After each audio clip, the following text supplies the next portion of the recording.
ishte nisur, siç ka nisur vjedhja 6 muaj më herët, 1 vit më herët, po edhe muajin zgjedhor që u përshpejtua abuzimi, u baqe dhunshëm publikisht, ata nuk pyesin për asgjë.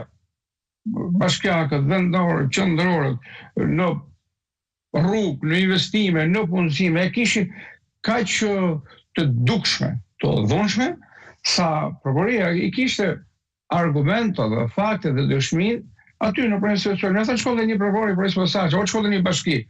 Ata mund të kenë shkuar më vonë, mund të kenë përgjuar një telefon, mund të kenë përgjuar një individ caktuar, mund të kenë filtruar një agent të PKH-s në pjesë dhe episode të veçanta në numrin. Mund të shërbejnë vetëm statistika dhe jo tek. Këta mbetën sërish por dhe numri i vullnetive të ndryshuara është për të çdo lloj imagjinate, sepse me heqen nga puna, me ndihmë ekonomike, me investime, sepse jam kurioze ta dëgjoj nga kushdo që kam të ftuar, është në sasi të madhe. Jo, nuk është në sasi të madhe, është pa imagjinueshme.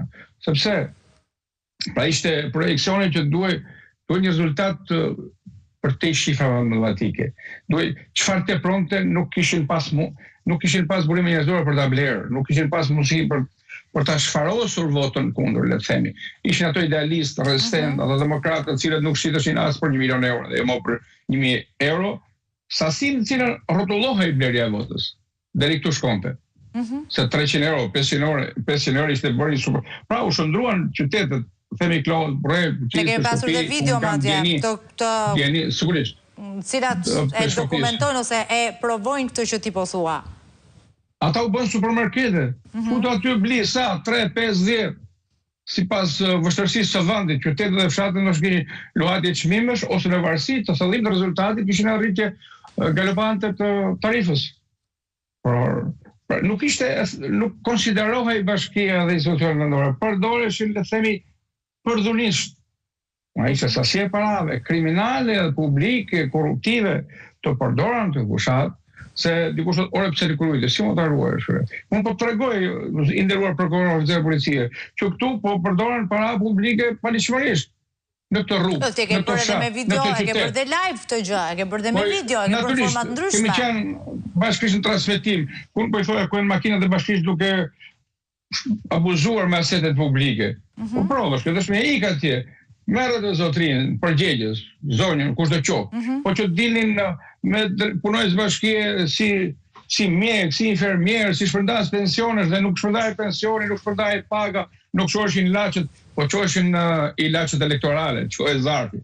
Pra këto gjëra, ne edhe i kemi denoncuar, edhe i kemi përcjellë tek institucioni, atëherë për gjëra që ishin kaq hapur. Secili nga le themi grupet e hetimit e kishte mundësi të bënte një ndërhyrje më energjike, ore ka pasur dhe në çdo qark të dhëna të dërguar nga kandidatë opozitarë dhe partia demokratike që mund të arrestoheshin të paktën 10 kandidatë. Punën e task force-s fare Basir, se një punë kanë bërë ata, kanë para procesit zgjedhor 1 ditë apo 2 ditë, ata kanë çuar për ndjekje penale denoncues, unë do të kem pas pak zotin Gjingjoni në studio madje. Natyrisht për të kanë shkëlqyer me këtë rast, le të themi, dhe jo vetëm ka pasur 2-3 të tilla. Armela nuk di se ata duhet të jenë vetë në nivel lartë të punës së tyre me prova dhe me rezultate konkrete, gjëra që mungojnë. Por kam ndjekur le themi zhvillimet më pasme kur ishte duke tek një subjekt Partia Socialdemokrate në momentin kur zoti Doshi shkëmbeu një replikë me Rama, shkoi Spaku në një kryebashkiaku i Vaudesit, mos gaboj, kur Rama i sa që mos kryej me 2 porta, shkoi Spaku. Elvis Roshu ku ai ndroi portat për arsye. Po, se pati një incident me telefoni, me kamerën, po ja, e zgjidhi me njëherë, po? E përsashme.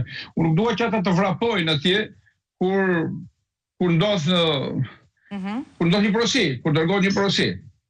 Prandaj them se rezultati nuk përkonte as me vullnetin, as me ngjarjen. Po mirë më Basir, kush e mban përgjegjësinë në fund të kësaj? Pra, unë nuk po them kush e mban përgjegjësinë për shumë çka që ka lidhje me rezultatin politik në vetvete. Jo, unë kam të institucionet. Kush e mban përgjegjësinë nga institucionet për dështimin e shumë çkaje? Faji mbetet jetim gjithmonë, por në këtë rast justifikimet e strukturës së posaçme, ata mund të ndodhin më vonë, mund të arrestojnë pjesë të ekipeve të stafeve apo siç ndodh me këto organizata trafikut drogës, ku arrestohet shpërndarësi, por jo grosisti dhe për kreu kompanisë.